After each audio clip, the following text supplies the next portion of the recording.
I'm going to declare this show open. Thank you everyone for taking part and joining today's event. My name's Jonathan Warren. I'm the Chief Executive of independent place-focused think tank Localis, and a very warm welcome to our webinar, A New Ethos: How Will Values-Led Improvement, Procurement Reform Public Service Delivery? And a huge thanks to our friends and partners at Social Value UK for helping coordinate today's event. Now, today's event, A New Ethos: How Will Values-Led Procurement Reform Public Service Delivery, is the second of 3 webinars we've got going as part of our True Value research, looking at how the national procurement reforms can be maximised at the level of place to benefit communities and localities. And what we're trying to do here is, as with our previous event on looking at transparency, bringing together the very best panel of experts we can to essentially have a conversation, stimulate debate to see, can we arrive at some kind of definition of the good.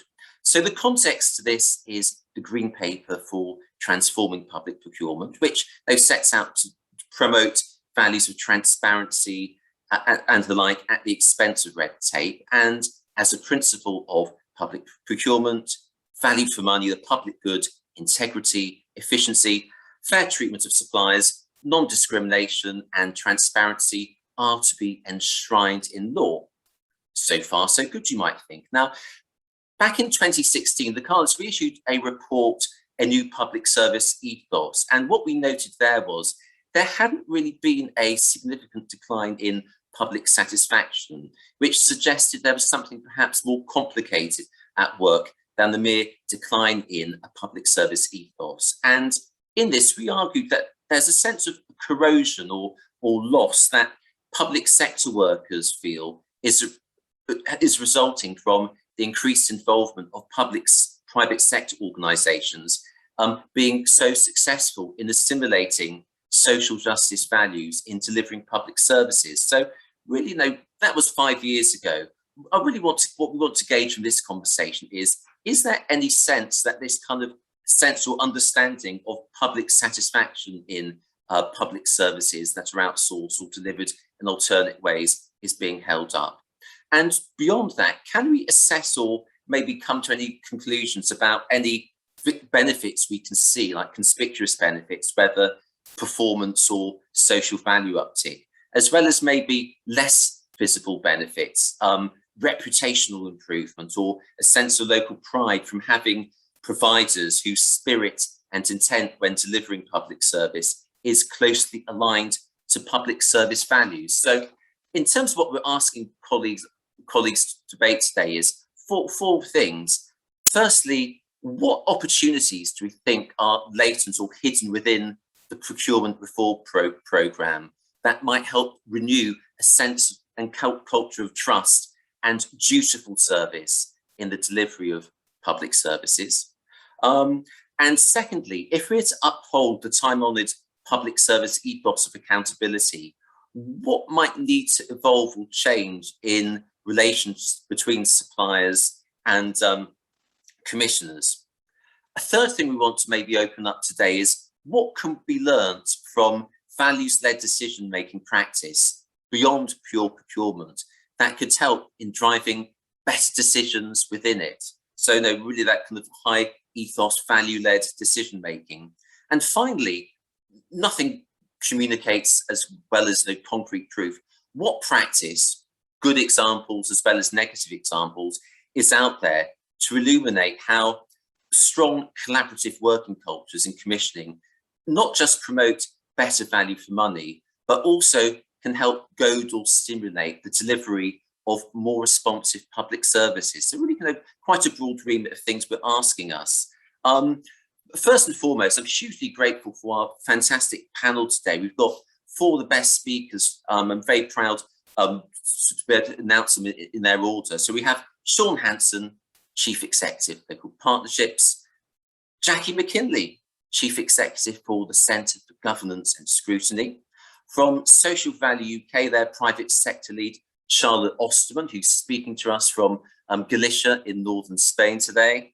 And huge pleasure. I think your job title's changed since I last wrote it, Josh, so please feel free to update it. But Dr. Joshua Pritchard, who, when you signed up to this, you were Senior Policy Advisor for Public Sector Markets at the CBI, but I think it's updated now. Feel free to unmute and tell me what it is now. Principal Policy Advisor for Public Sector Markets, so a slight upgrade.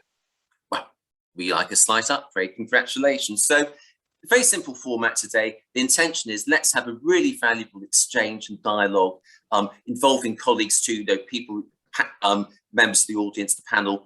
Throw your questions into our Q&A box. We'd love to hear from you. We're live tweeting this on Twitter. The hashtag is procurement values, hashtag procurement values. We'll put that in the box, you can follow it. And we've got a very simple ordering process. It's alphabetical. So I'm going to invite Sean, then Jackie, then Charlotte and Joshua to give me their impression of what's important around ethos and values. Then we'll talk amongst ourselves, invite questions from you, the audience, and finish, as I promised, exactly at 12 o'clock on the dot, so we can get back to the rest of our day. So look, firstly, thank you very much. And if I can invite Sean, please take it away. Thank you. Thank you, Jonathan, and thank you for inviting me to this, and welcome to everybody who's joined. It's terrific to be with you.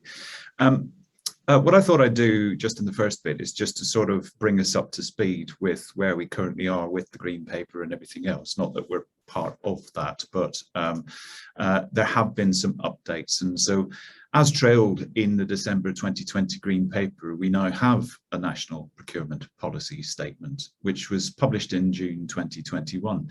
And it's intended to have a coverage to the end of the current Parliament. And its purpose is to set out the strategic priorities for public procurement and how contracting authorities can support their delivery. Local authorities, among others, they're told that they should have regard to the priorities set out in this statement, where relevant to the subject matter of the contract, where it's proportionate.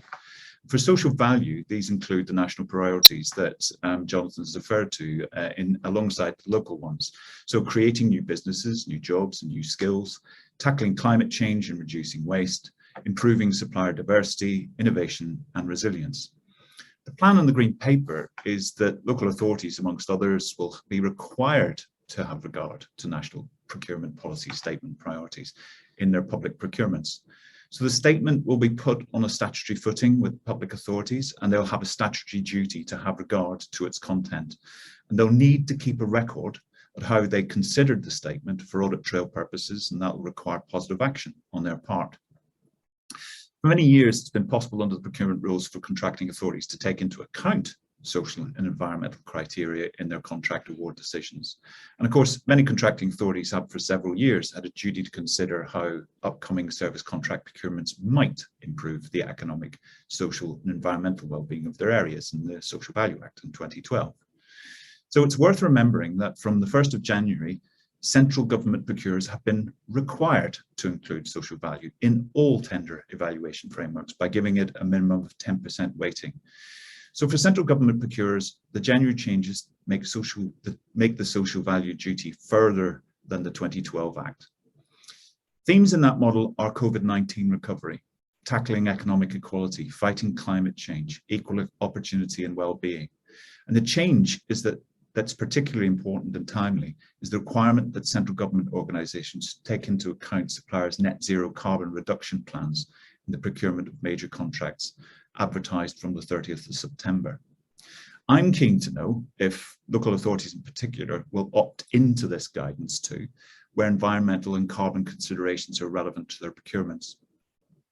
Jonathan's asked, and clearly one of the themes from today is what can be learned from current practice. And one of the reflections that we have and I have, certainly in terms of reading through the Green Paper and the statement itself, is that the authority's contract management functions are going to be really, really important. So that where a tenderer has been selected on the part of its strength of its commitments and its proposals that will support the delivery of social value and other local and national priorities, the service provider is held to account in the delivery phase through an effective performance management framework and other bespoke contract conditions that have been developed in the pre-procurement phase. So making sure that the contract has teeth when developing its pre-procurement, and in its terms, they're enforced by someone on the client side who's familiar with the value outcomes that are sought. That's going to be really, really important. And I'll reflect back on that perhaps in questions later, but it strikes me then in terms of the example that I'm using, which is that if you are going to place so much importance on social value, if you were, for example, doing a procurement for a design and build of a building, you would need an expert in the field to be advising you on that procurement, to devise the pre-contract terms, and then to do the management with teeth later on. And so the importance of understanding and working with people who understand social value is going to be terrifically important. The Green Paper allows for public good to be one of the principles, which is to be included in the new procurement legislation. And it's notoriously hard to translate the principles into practice. And it'll have to be seen how public bodies will go about embedding this into their procurement processes. So as an introduction, that's all I want to say at this point, and hopefully that will build so we can have the other speakers will build. And I'm really keen to hear what the others have got to say. So I think on that, I'm going to hand over to Jackie. Many thanks indeed for getting us to such a good start. Jackie, over to you. Brilliant. Thanks, Sean and Jonathan, and good morning, everyone. Really pleased to join you, and a great start there from Sean, which I think I learned some things as well in that. So there's two angles that I'd like to talk on, perspectives for today. The first is some reflections of the Green Paper around the intent, the direction of travel, and where there may be some gaps there around what it might be seeking to achieve. And the second is to briefly share some of the experiences that we've had with working with private sector organisations who are trying to kind of embed this whole approach in the way they work from their foundations up, as well as the way they approach procurement. And as you might expect, there might be a bit of a theme around oversight, scrutiny and governance in what I talk about as well, because that's what I'm here for. Every opportunity to promote it. So the first thing is around the direction of travel. I mean, we have a really strong view, as I'm sure everyone on this call does, that everyone who's charged, every organisation that's charged with spending public money needs to comply with public sector standards that we have been, whether that's the Nolan principles, transparency, you know, the whole kind of gamut there. It isn't that ends at the contract stage. That needs to be about how the company operates. And, you know, there's some really strong direction of travel there, really positive kind of signs around how that's going to happen. I think the second where the really, you know, positive intent there is around public good, as Sean was just describing, and this shift away from it just being about value for money, just being about kind of, you know, financial impact. And I'm sure Charlotte and Joshua will pick up on this more, but, you know, we also know that over the last kind of 5 years, that definition of what social value is changing and is becoming more sophisticated. And I think particularly in the last year or 18 months or so, you know, we talk about levelling up, but we're now talking about much more around community capacity building, community wealth building. You know, social value is not about painting a wall on your team away day or creating, you know, 10 apprenticeships for every contract that you have. And I think we need to be recognising that in the intent of this and not reflecting backwards but forwards around how spend actually impacts locally. And then the third part of this is around not forgetting that this is about trust. And, you know, we've been a bit distracted post-Carillion with Brexit, with COVID. But, you know, this has to be about restoring and maintaining public trust in spend. And I think what's happened over the COVID period and some of the decisions that were made during that, you know, a very extreme time, probably has eroded public trust. And Jonathan talked about public satisfaction and in service delivery. I think if you apply a public trust angle to that, that gets us into that more sophisticated kind of analysis. So I think for us, there's probably two gaps that, you know, you can't expect procurement, Green Paper and regs to deal with everything. But first is about the intent. You know, procurement is one part of the jigsaw. And if you don't have the right commissioning, which is outcome based, you know, purchasing the right things in order to achieve that, every procurement will not deliver what we want. And as Sean said about contract management, we need to look right up the tree. Is the strategy right? Are the plans right? Are the commissioners the right people to do this? And then, you know, making sure procurement runs right the way through that. And I think some of the debate that we've had even the last 24 hours around social care and health spend and the amount of money that's going to be involved in that, you know, is some of an indication of how complex that is and what good looks like. lots of straightforward examples, but lots of complex examples. The second element is around holding to account and what that looks like. The green paper talked a lot about contract management, about feedback, which is all great, but this is complicated, and complicated in democratic organisations, complicated with public sector boards, what that looks like. And I think for us, how that's held, how people are held to account, what that looks like from a transparency and a public scrutiny point of view is going to be really important, because I think if we just go on feedback or we just go on a procurement view without looking at actually what do the communities think, what do service users think, and taking that broader view. So that's a bit of analysis on that. I think reflecting on the kind of direction of travel. So we've worked with private sector organisations who've, as a lot did post-Carillion, set up responsible business charters, set up different ways of demonstrating their kind of organisational commitment to being value-based, to being an ethical business. And we worked with NG UK, Store NG, we're working with MEAs and others who are really kind of trying to embed that in the way they work. Now, it's easy to do. Everyone loves a charter, loves something that we can pin on the walls. But what we've seen with these organisations is taking it that step further, where they do not mark their own homework. Some of them put in place, whether it's customer scrutiny boards or however they choose to describe it, but that independent, impartial, expert view, not just there to kind of hold the feet to the fire, but there to kind of challenge, and there with a public reporting element to it. And MEAs is a great example where they've got a customer board, Terry Alifat, who's chairing it, a real strong board, but that reports into their PLC board. So I think just some example there of, how do you do this, but how then do you build in that transparency? How do you build in that holding to account? So I think from my perspective, excellent direction. I think when these things come out, it has this ripple effect of, setting a standard, being clear of what the consequences will be. And those good organisations will always look to go above that, and everyone else, will go up to it. So, it can have this really strong impact. But I think we need to remember procurement is one part of that jigsaw, a really important part. But if we're not talking about outcomes, we're not talking about impact on local communities and how we make that locally accountable, and then that really important bit about holding to account, oversight and scrutiny, I think, need to be an important part of this debate, which I'm sure they will be. Thank you. Jackie, many thanks indeed. And we're now going to transfer seamlessly to Northern Spain, to Charlotte Osterman. Thank you. Thank you. So I'll be coming from a different perspective. I am not a procurement expert, but what I do, I'll get this to work. So there you go.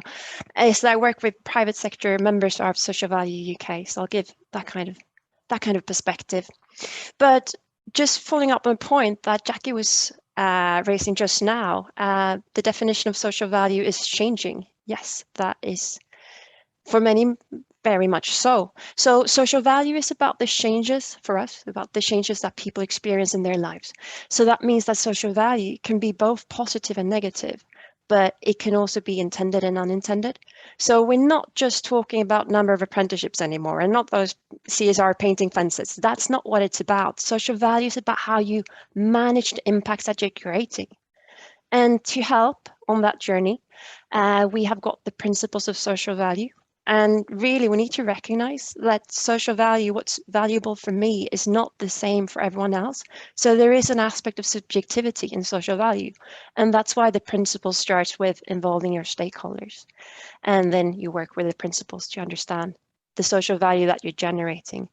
But I wanted to give a bit of thoughts from things that picked up from our members. And then I'm also going to talk a bit around the value toolkit that we've been working on with Social Value UK. But so we've got a lot of members across different sectors, but the ones I liaise with the most is the ones in private sector, and we help them with understanding and managing their organization's social value. But if we pause before we go any further, I just want to recognize that there's a lot of procurement going on that is actually really good as well in creating valuable solutions and contracts for our society. It's not all bad, but But there are a few instances when there's probably room for improvement. We know the PPE contracts during COVID that was texted, maybe a little bit dodgy, not ideally what we're after. So there is a question around the fairness, transparency and robustness of our systems. And this is something really important for our private sector members of Social Value UK, because they're not just members of ours because they're feeling it's the right thing to do and because they want to maximize social value. That is part of it. But they work with clients in public sector, and their clients, they want to serve them in the best way they can. So earlier this year, we were running workshops, mainly for our members, private sector and VCSC organizations as well. And there was some good feedback coming out of those sessions throughout the discussions. And the members were really pleased with the clarity that was given through the new model. Also that it really opened up for early market engagement, which is a big positive. And then there was a few things raised as concerns or potential things that we could be doing better. One was around the training. There is training available for VCSC organizations and there's efforts done, but there was still people saying that perhaps there's more we can do and perhaps we could be training together across different sectors, clients or procurers with the private sector organizations and VCSC organizations as well, which was an interesting one. Another point was around perhaps the models sometimes get a bit too output focused in the metrics. And that's a similar concern that I've had with other members that we worked with. Latest, there was one main contractor, big one that's doing really well on social value, approached us and asked for a bit of help and guidance on how they could be measuring and managing the qualitative elements of their social value approach, not just the quantitative, because they're not getting the feedback that helps them improve. And then same with a small second-tier SME supplier that said that they're being asked to tender to adhere to a long list of themes, a long list of outcomes, even though they're across the whole UK and they can't tailor every contract. They provide health safety equipment, but for every contract in every locality. And so it's a big challenge that we can't tell what we're doing in other places. So that's some concerns that are being raised, but I'm not just going to complain. Let's just share a couple of learnings from the value toolkit. So that's industry collaboration, responding to local policy aspirations of more value-based decision-making across built environment industry. It's building on the 4 capitals model, so that's how Social Value UK got involved, working on defining that social capital. But I know I don't have that many more minutes, so I'll only go into the main points of what we learned throughout that. And this whole toolkit is to help a client through the start of a project to the end of it, understanding what can drive value-based decision-making. So it's really important. And one thing that so if you look at just this slide and on the top, you got the different project phases. And one thing that was pointed out at the need phase was that we need to ask more open questions. So when you go out to tender to the market, it's not necessarily about saying, I want a school, these many people should go to the school, these are many rooms I want, and this is what I want it to look like.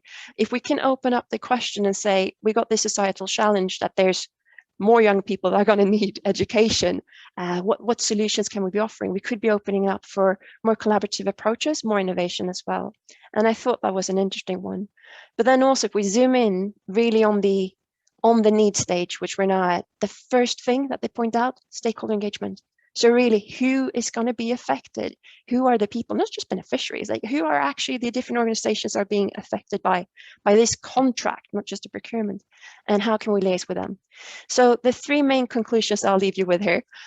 Number 1, can we ask more open questions to start with? Number 2, understand who is being affected and liaise with them and build them into the process. So building on another point that Jackie made, this is not just about procurement, it's about contract management.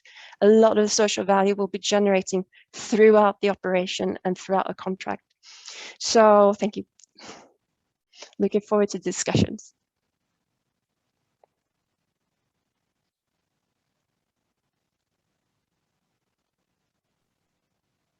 Apologies, I think that's me now. Bring it over to you, Josh. Yes, take it away. So first of all, yeah, thanks for having me here. I think it's going to be a really interesting sort of session. Bit of sort of context. So my name is Josh Pritchard. I lead the CBI's public sector work. So the CBI, we're a business sort of membership organisation representing about 190,000 businesses across the UK.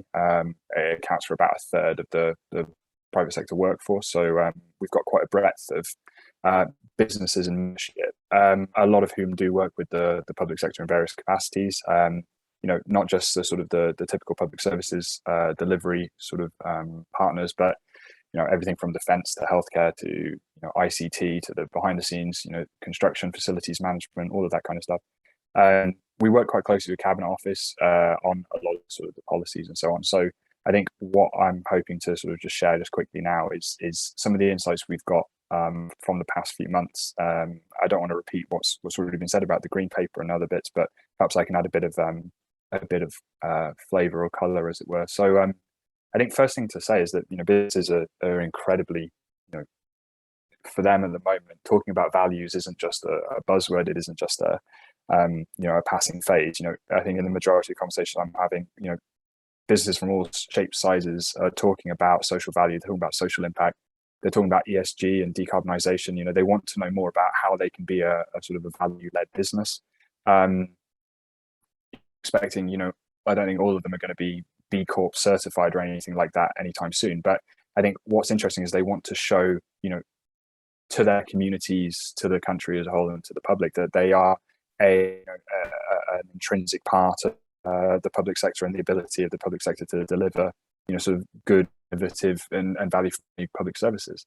In terms of some of the specific reforms we've seen, the green paper has already been covered a little bit, so I won't repeat it too much. But I think one thing which is absolutely vital is that it is laying out the right ambition. They've set the tone in a very sort of clear way.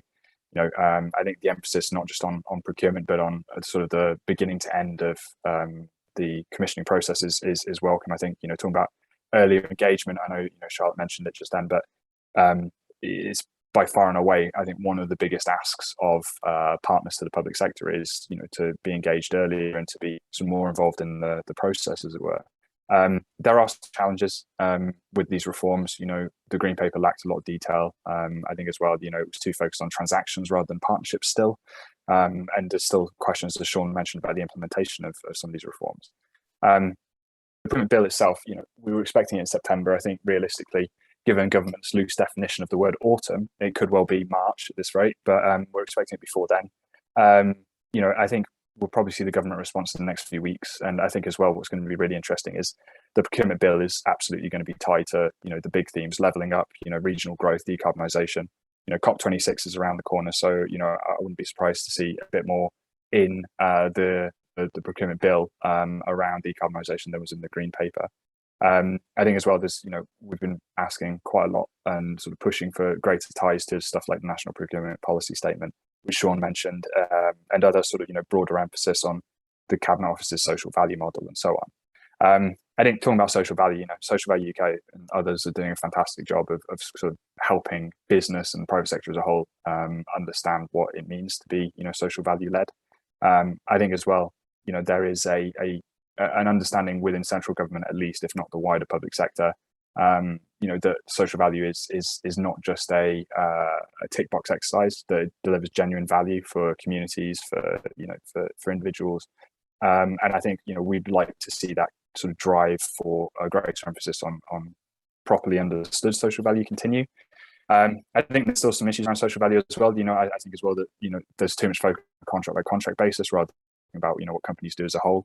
We've heard anecdotally that, there's businesses who are stopping their social value sort of efforts to restart them, to tie them to a specific contract, because otherwise it's not going to get recognised. And obviously that's not what anyone wants to happen. I think some of the other sort of points which I'll just quickly sort of run through is that, obviously talking about accountability, COVID's come up a few times and people talking about PPE contracts and so on. And I think what's interesting is, the government at the moment is already on a sort of transparency drive.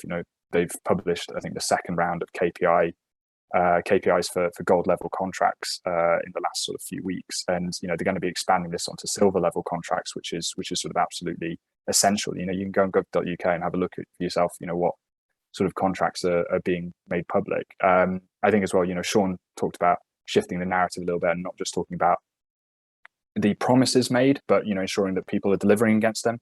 And I think the procurement bill will allow a little bit more teeth for that. The new oversight unit which has been promised is going to be, I think, quite interesting, given how much power it might have. I think one thing I would just say, and this is perhaps a sort of a final broad comment, but COVID-19 has really shone a light on what value means to different people. I'd argue that whilst the optics around COVID have been particularly challenging when it comes to stuff like PPE, the actual delivery, the partnerships we've seen during this period have been incredibly strong. We've seen some very essential lessons emerge from things like the vaccine task force, from the sort of block contract the NHS did with the independent healthcare providers. We've seen key lessons which I think everyone's taking on board about how you make sure that there's a clear alignment around the values of delivery, around public-private partnerships, around private sector providers, around what commissioners and the public sector and contracting authorities want. And I think what's absolutely vital is that we don't lose that momentum. It's too easy to go back to business as usual, as it were, and to say, oh, it was exceptional. We can't embed these learnings because for whatever reason. And I think what we need to make clear is that actually that's wrong. What we should be doing is we should be looking at this and saying, right, we've got an opportunity now with the procurement bill coming out and the accompanying guidance in particular to ensure that we have the best, most appropriate, value for money driven sort of quality public services possible. And the only way to do that is to look at where it's worked in the past, on stuff like the vaccine task force, on stuff like the independent healthcare providers, on some of the sort of the flexibility and agility which suppliers have shown during COVID. And I think that not learning those lessons would be a mistake. But that's sort of just some thoughts from me. I'll sort of pause there.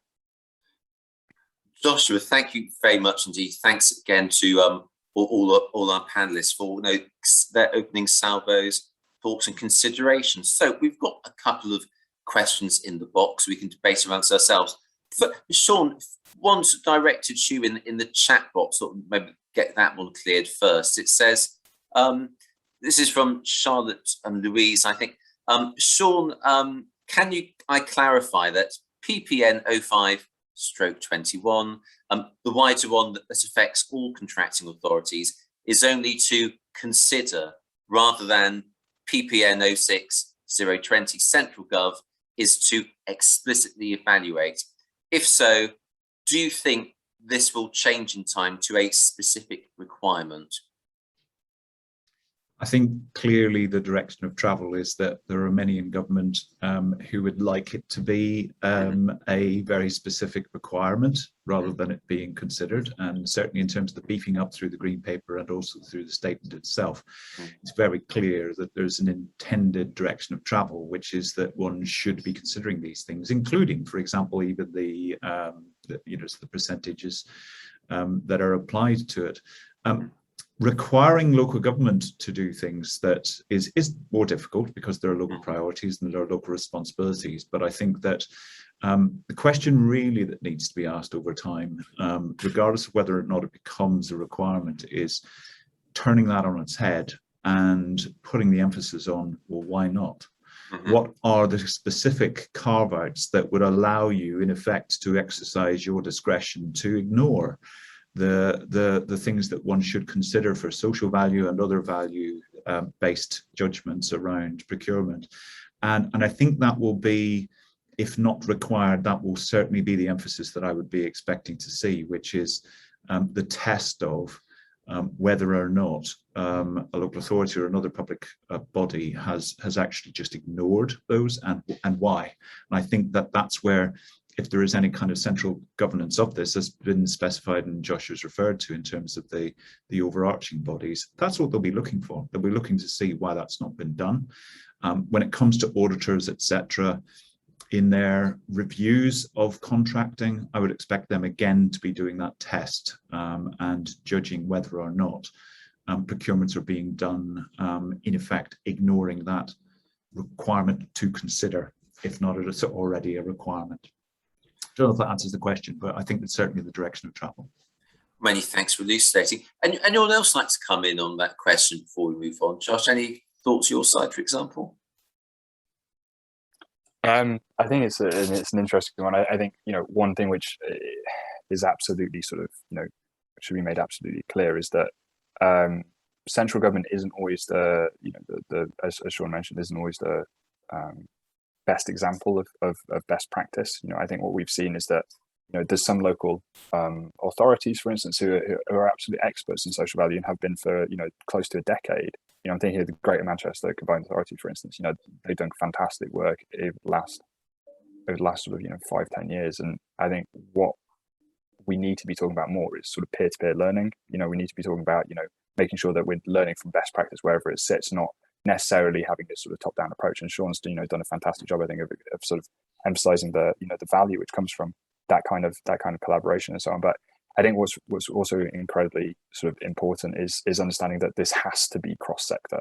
It's absolutely futile to have a conversation where the only people in the room are commissioners, or the only people in the room are the suppliers, because it goes back to this 1980s 1970s transactional approach to procurement and public services, which doesn't deliver for sort of modern requirements. And at the end of the day, I think Charlotte and Jackie both made the point, but if you have to start at the end, as it were, and figure out what the outcomes are and then work your way back to figuring out how it gets delivered, then stuff like PPN 0620 and the kind of the top-down approach to social value might not necessarily be the best way to do it. You need consistency, you absolutely do, because at the end of the day, you don't want a supplier to have to write 20 or 30 different different approaches to social value to match 20 or 30 different definitions. But I think we need to figure out how you get to that point, that consistent point, from a sort of holistic view rather than from a sort of top-down approach. Thanks, Joshua. Jackie, Charlotte, anything from those lines you'd like to respond to, especially with the emphasis of relationships from purely transactional? I think just a quick one for me, which really struck me, and Joshua's contribution was around that kind of transactional versus partnerships, and the green paper itself, and a lot of it still feels as that element of transactional. And I know complexity is a very hard thing to regulate for and describe, but that sense of partnership to try and improve a place, a set of people, a economy, whatever it might be, and recognizing that, I think, is going to be really important. But I think agreeing with what's been said, you need both. You need the carrot and the stick here, because we know good organizations will adapt, will grow, will learn. They'll be the one that turns up to events like this to hear things, and then others won't. And that's where you need more than just nice to have. You need a requirement in order to make sure everyone improves their standards. Not everyone is as great and positive about things as we know, for good reasons often, Bob. Thank you, Jackie. Charlotte, please. Yeah, and there's also points around those partnerships, and I know you've touched on it as well. It's like, who are these partners in that partnership, and who is not? Because perhaps there's other actors that we're not including in the conversations right now, and we want to give them a voice as well. If they're being affected by that contract and that procurement, they should be able to have a voice. So there's a lot of thinking to be done. Many thanks indeed. I'm going to dip into the Q&A box. First up, Jonathan Flowers. Good to hear from you, sir. Jonathan asks, when entering a dialogue about social value, he says, different bidding suppliers will offer different forms of value, the choice between which has to lie in the member domain, the elected council domain, as it's unlikely to be codified in detail. Jonathan asks, how can we suitably bring elected members into making choices between things like apprenticeships for care leavers versus retraining an existing workforce for higher GVA? How do we bring our local politicians in, and what elements about those scrutiny, governance, to make sure they're being taking the wisest decisions or being suitably informed? Is that a question that's got you written all over it, Jackie? Probably me, and then a bit of Sean, I think. And so hi, John. Oh, hi, Jonathan, as well. Very nice to hear from you. So I suppose there's a kind of theoretical answer to this, and then there's the reality of the situation as well. In a democratically accountable organisation, then the leadership, the direction, it should be set by members coming from a political manifesto and then feeding through this. And, you know, when we talk about stakeholders and intent of what we're trying to achieve through a procurement, members should be part of that dialogue. I think probably what gets a bit lost in it is that very often we're talking about, you know, particularly in a leader cabinet structure where you've got, you know, a cabinet member who might be making decisions here that affects a particular community, or so I think it is about trying to work out how do you get that insight from frontline members, and how does that then feed through, you know, what may end up as a spec at the end of it. And as Jonathan said, very often you won't get that level of detail built in. So what's the role of members in the analysis and the assessment process? I think the reality of it is that tricky balance between members are not there to operationally run organisations. You know, you've then got a chief exec and a team to do that. So then you flip over then into the role of audit, the role of scrutiny. And, you know, ideally, you don't want that to be a formal part of your procurement and contract management, because it's, you know, not necessarily the best place. So I think it is about us getting more sophisticated. And my sense is that social value started to get a bit of fear over, and we've done 10-question guides to social value. You know, we've done work with Charlotte's organisation in the past. But I think, you know, articulating it in a language around, you know, if it is an organisation, if you're in Preston, for example, around community wealth building, you know, whatever it might be, that local description, that local sense of it, I think will help members in feeling more comfortable with it and being able to work out what that role looks like. But I think it is always going to be that balance. But, you know, if we can make it a partnership, make it a dialogue, you know, you're having kind of the sessions where you've got local people, members in a room, and having that direct conversation, they're part of a partnership, then that's much easier to achieve than trying to build it in to what a formulaic governance structure might look like around it. Thank you, Jackie. Sean, would you like to come in? What's the local political angle as far as your how does that play? How should that play into procurement decisions on value for money? I mean, it's interesting, just a reflection. I don't know how many years I've been working with local government. It's probably over 30 years. And you would think that by now I'd kind of got a bit of a handle on how things work. But actually, probably over time, I've just begun to realize quite how complicated it all is. I mean, the difficulty, of course, with member decisions is the manifesto commitments that may have been made, which may predate some of the commitments that might need to go into a procurement, and they can sometimes be contradictory to some of the things that one wants to achieve. I'm thinking particularly of, for example, a manifesto commitment to keep, this is niche, but, you know, a manifesto commitment to, for example, keep weekly collections of waste, which goes against perhaps recycling targets that might be achieved by putting in completely different waste methodologies and so on. And so it's always very, very difficult to understand completely what might happen at the local level. I think coming back to, I suppose, the point, I do reflect quite often. We've just published guidance today, and actually the aspects around particularly local authority procurement is always going back to the why question. And Joshua mentioned it completely, which is starting from the outcomes that you want to achieve and work back from that is always the angle that needs to be taken. And if we get our members to that place, which is to understand what it is that they're trying to achieve from the procurement in the first place, and also then reflecting whether or not they're the people who are best placed to judge whether or not those outcomes, A, are the right ones, and B, that they're the ones who can judge the best method of getting there, is always something that we need to be putting to account. But I think it's our job, actually. I think it's the job of partnerships. I think it's the job of Localis, and I think it's all of our jobs around here, and not least Jackie, through the relationships we have with members, is to keep making that point that they should always be asking that question. When we do a procurement and we're taking into account a contract, and again, Joshua has mentioned this point really, really well, is that we are of a moment now, and often when we're considering a procurement, we're considering what is applicable now. When you're going into a procurement for example, over a considerable series of years, you need to be considering what the world will be like at the end of that contract rather than just now.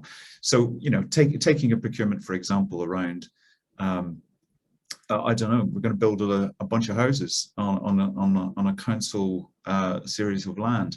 what are the situations? What's the conditions? What is the climate going to be like? What adaptation do we need? What do we need to do in terms of electrical vehicles and autonomous vehicles in 25 years' time rather than just now? And so we need to be thinking through what the future will be, and members are critical to that. And the difficulty, and of course we all know this, is that members are working to a much shorter timescale in terms of their manifesto and their election cycle. So it's complicated, but I think that the more we can do to help members consider the why question, consider the longer term, the better we can do in terms of getting best practice. Many thanks, Sean. I'm going to dip into other question in the box. Not in order, but here's Anna Inman's come up with a very good person question. She asks, if we look at the social value model with the recognition there's a huge amount of variance on what people can offer, and we do need to make sure that suppliers have proper policies in place for their workforce, she asked, how do you think organisations should work to stop suppliers relying upon their policies rather than offering true local value? It came to the heart of what our report on social value in place, bright in all corners. How do we make sure suppliers offer true local value rather than ticking off what they've got on their system somewhere? Generic apprenticeships or generic offers, and around the workforce.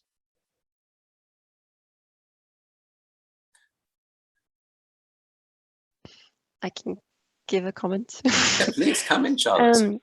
Well, number one, you would respond with things that are more than a policy. Social value is not about putting policies in place. It's about what you're actually doing on the ground. Mm-hmm. So there would be a plan, and then the point would be for that plan to get executed, and we need to check that it's getting executed. So that's the approach, and that's what the approach we would need for procurement stage as well, to look forward on what's happening then, not just what policy document have I put in place. That's great, that's a starting point, but it needs to be embedded into what we do. Thank you very much. That's a really good point. Any further comments about kind of workforce implications if I move on? I wasn't going to talk about workforce, but I'm happy to sort of yield the stage to someone else if they do. I was just going to say, I think, getting back to, how you have the correct approach to social value from a supplier, it goes back to, I feel like I'm repeating myself, but earlier engagement. It's 100% is, if you come to market and say, this is what I want in terms of social value, it might not actually be what is the best social value which can be delivered by a supplier on that contract. There's an anecdote we've heard from a local authority in the Northeast that, they used the same social value ask in 17 of their contracts, and they got the same program for school children run 17 times by 17 different suppliers because they asked for something very prescriptive. And I think what we need to do is get away from, again, this idea that you are in an adversarial conflict with your suppliers and that you are trying to, almost treat them as potentially hostile, and get to a point where we say, okay, how can we work together to deliver the best outcomes, the best sort of added social value, the best inherent social value, the best value for money, and so on in a contract. And the way to do that is to bring them into the room and have a dialogue with them before you get to that point where you're putting a tender out. And I think, the procurement bill is going to hopefully make some changes which will allow that earlier engagement to take place without risk of or fear of being challenged, later on in the day. It's about having everyone in the room, having an open and honest conversation. And I think that's the only way you can even begin to get away from a tick box exercise. Thank you very much indeed. Joy Boulevard asked a very kind of open question about priorities. She says, look, there are lots of aims and objectives around procurement. How do you work out priorities? Costs, green policies, social value? Given the context of where we are, we've got sort of a spending review announced for October the 27th. Public spend will still be roughly 1 in 3 of every public pounds spent over the foreseeable future. Any thoughts about setting priorities, and maybe through that lens of what we're discussing, say, about values and ethos? Any thoughts or considerations anyone would like to throw in? Jonathan, happy to start on that. Thank you. So I think that it's a really good question, because I think there's a reality of a situation that we're also experiencing in the public sector, which is money is tight and decisions are made in a ever decreasing funding pool, and therefore cost, has been a primary consideration. And when it comes to making good value-based decisions, you need capacity and stability, and a kind of a different ethos that maybe we've been able to have, and we are increasing more demand, etc. So I think there is a definite shift in mindset that's going to need to happen. Ideally, long-term sustainable funding would happen, but if we presume that's maybe not the case, but there's a sense here, I think, that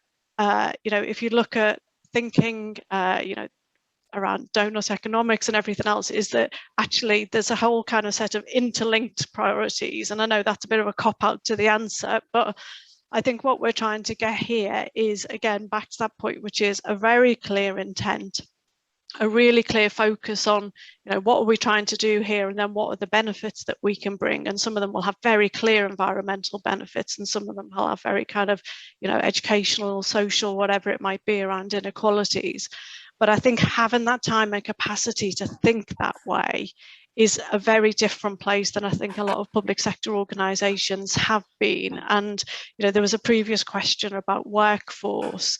It's a different type of workforce and a different type of makeup on both sides, I think, and potentially different skills that we're going to need. But I think what takes priority when you are judging a contract, it's a context has been really important to that. And I think that's something that we have to be realistic about.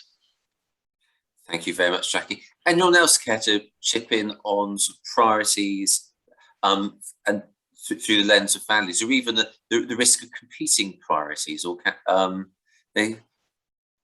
I'd happily chip in, because we've got a whole principle dedicated to value the outcomes that matters. So there's a lot of guidance around how do you understand what changes are happening and which ones are important to the stakeholders.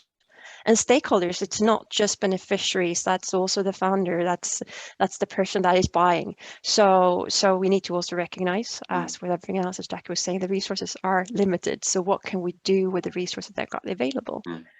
And then there's also another point from the value toolkit that I'll blabber on again, but actually in that need stage I was showing the slides on before, you start up with a stakeholder engagement to understand what you're doing.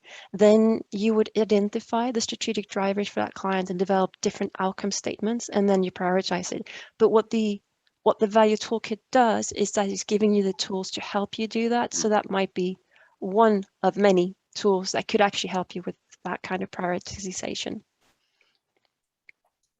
Many if thanks. I could just one last comment. I mean, there's so much optimism in this, but there is also room for understanding that there is lots of potential for conflict. We talked about prioritization, but where certain social values come into conflict with other social values, that is particularly where it becomes really difficult. I'll give you for an example. If you were to, for example, suggest that in Cumbria we should dig a mine and we should dig deep down into the earth to draw out fossil fuels again for the future, there is a social value to that, which is employment, skills, and bringing economic benefits to a local area. And so you can evaluate the social value that will come from doing that. But there are also competing other social values that are impacted by a decision to do that. And the critical thing, as Charlotte has just mentioned, is identifying who the stakeholders are. And I think in relation to that last one, if we ring fence the stakeholders as being those people who are impacted by the local economy, then it's relatively easy to identify what might be the relevant social value. But stakeholders, actually, I think, as we've discovered with the need for a public inquiry, are much bigger with something like that. And picking your stakeholders and identifying who they are, what is relevant, what is important, is really critical to procurement. Many thanks indeed. Well, coming up to like five minutes left. So we're going to have to park the question on social care. I just want to walk I thought it'd be nice to wrap up with a general question to our great panelists today. Look, we've coming out of COVID-19, coming through the recovery, spending review to come, levelling up, white paper, all that good. But no, local government, our local authorities have shown they can go probably a lot further than just codified basic tick box ethical procedures. And in that spirit we were talking about then, Sean, in terms of reimagining it, what could any sort of bullet points about what a bold new model of social procurement could look like under the aegis of kind of the reforms that are being set in train at the moment? A couple of bullet point answers. What could be potentially achievable? What could be the golden vision for this?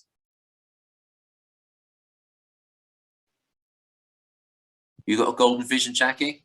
Blimey, that's a big question to end on, isn't it? Yes. I mean, I think you know, there are great examples of councils and other public sector providers that are doing brilliant things in this space. You know, Barking and Dagenham, others. If you look out there, I think what we're seeing now is great organisations, as Josh said earlier, are looking at what worked brilliantly. What did we, you know, what bureaucracy did we get rid of? What communities have we connected with? What partnerships have we built? And how do we codify that into our future strategies, plans, the way that we operate? And you know, we're seeing that, and it might look like a constitution review if it's a local government organisation, or it might look like a strategy, or actually what is our purpose and what are we here for? So I think that has started, and you know, usually regulation catches up with that. So I think it will be looking at those organisations that do that quietly. But what we would like to see is that it's done from a partnership, place-based, where we see it as a whole system, to use that horrible jargon, which includes voluntary and community sector, citizens, business, you know, everyone who is contributing to that. And if it's the local authority that leads that debate as the politically accountable, or, you know, whoever. But I think how it's done is going to be as important as what it ends up looking like. But it's starting to happen, definitely. Excellent. Any final thoughts or comments on either reimagining social procurement, or any final comments from Sean, Josh, or Charlotte before we wrap up? Just you know, just a thought, and as we're going through, and certainly from the publications, you know, in terms of my thinking from certainly Joshua and other colleagues, is just a reflection on authenticity. And I think that authenticity is going to be really important. I think we would all know. I mean, if you look at it, the way we used to do things 30 years ago, there was a certain degree of lip service done to equalities, EDI, and other things. Now I can smell when somebody's not being authentic around equality of opportunity and inclusion. And I think we're going to see that with social value. There is a degree to which, and I think it's come up through some of the questions, that there is possibly some box ticking that could be done. I absolutely agree with Joshua that we have private sector partners who want to be really authentic in this field, but we should be looking for that. That's what we should be looking for, is authenticity, both in the deliverer and in the commissioner of services going forward, that they're actually meaning what they say. Thank you very much, Sean.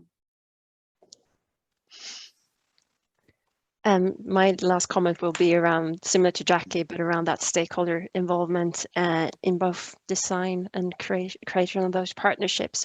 But also I'll leave with a lot of questions, and that's how do we make sure we verify the results throughout the contract when the value is actually being delivered. Thank you, Charlotte. Joshua, a final passing thought from yourself, please. Yeah, no, I mean, first of all, it's been a refreshing panel to be on, because I think we're all in a broader, which is always nice. But I think just one thing for me is that, you know, it's a drum we've been banging for a while, but it doesn't matter how good the policies are if you've not got the skills and training and capabilities to sort of underpin it. You know, you can have the best toolkits, you can have the best sort of, you know, policies and everything else and understanding, but if you've not got the individuals who have the skill and the, you know, the capabilities to do it, then social value falls flat on its face, because they follow a process which perhaps doesn't deliver the best social value. So I think we need a consistent and well-funded approach to, you know, commercial and procurement expertise across the public sector, and match that with, you know, a sort of a familiar understanding and, you know, sort of close working relationship in the private sector. And I think, you know, if we start there, then we can really achieve quite a lot. Joshua, thank you very much. And that wraps up today's session, looking at ethos and values. So look, huge heartfelt gratitude to our fantastic panel for bringing out the issues, debating, engaging. Sean, Jackie, Charlotte, Joshua, thank you so much. Thank you for joining us, members of the audience, throwing in some good questions to get us thinking. Our third and final webinar is next week on levelling up. So stay tuned, same time, same back channel, Thursday at 11 to 12. Where we'll be joined with, I think, Chris White, who gave us Social Value Act, SITFA's Chief Economist, Jeff Matsu, Isabel Passaran from Social Value UK. So join us next week. Otherwise, thank you again, everyone, for your time, your generosity. We'll keep fighting the good fight on this. Thank you very much indeed. See you again soon. Bye-bye.